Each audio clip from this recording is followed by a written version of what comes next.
Assalamualaikum warahmatullahi wabarakatuh. Perkenalkan, nama saya Ani Marlina dengan ujung NIM 025. Di sini saya memenuhi tugas dari dosen pengampu Ibu Aprilia Kartika Putri, SPDM HUM dengan mata kuliah Mazhab Linguistik. Di sini saya akan menceritakan kelebihan dan kekurangan dari teori linguistik sosur. Kelebihan dari teori linguistik sosur adalah aliran ini berhasil membedakan grafem dan fonem, dan metode menggunakan metode praktik yang membentuk keterampilan berbahasa berdasarkan kebiasaan, kegramatikalan atau makna kata berdasarkan keumuman, sehingga mudah diterima masyarakat. Dan level kegramatikalan atau tingkat makna kata mulai morfem, kata, frasa, klausa, dan kalimat berpijak pada fakta atau tidak mereka kata. Kekurangannya yaitu 1.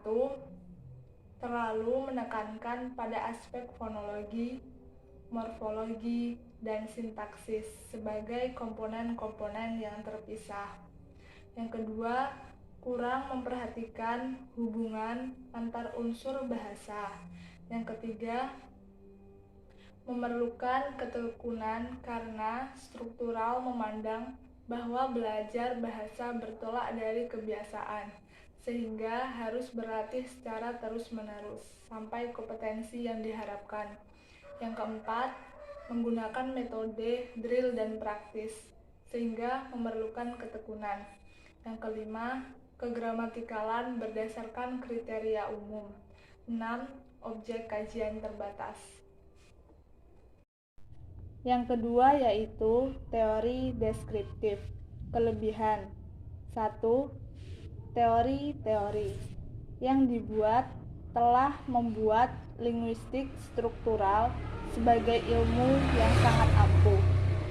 Yang kedua, kriteria kegramatikalan berdasarkan keumuman sehingga mudah diterima masyarakat awam. Yang ketiga, mengumpulkan data bukan hanya dari buku-buku, melainkan juga informan. Yang keempat, berpijak pada fakta-fakta, tidak mereka-reka data. Yang kelima, aliran ini sudah mengumpulkan kategori gramatikal, verbal, dan pronomina atau kata ganti. Yang keenam, metode drill dan praktis membentuk keterampilan berbahasa berdasarkan kebiasaan. Yang ketujuh, level kegramatikalan mulai rapi dari morfem, kata, frase, klausa, dan kalimat. Kelemahannya yaitu kegramatikalan berdasarkan kriteria keumuman.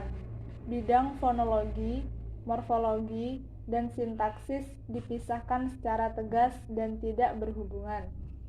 Metode drill dan praktis sangat memerlukan ketekunan, kesabaran, dan sangat menjenuhkan.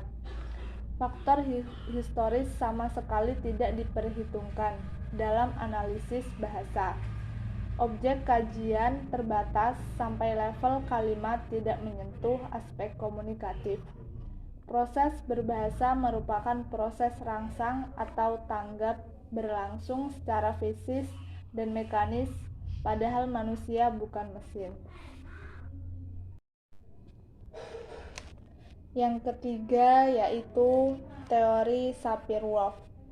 Kelemahan teori Sapir-Whorf yaitu menentang budaya dan bahasa atau pola pikir yang hubungan antara bahasa dan kebudayaan merupakan subordinatif.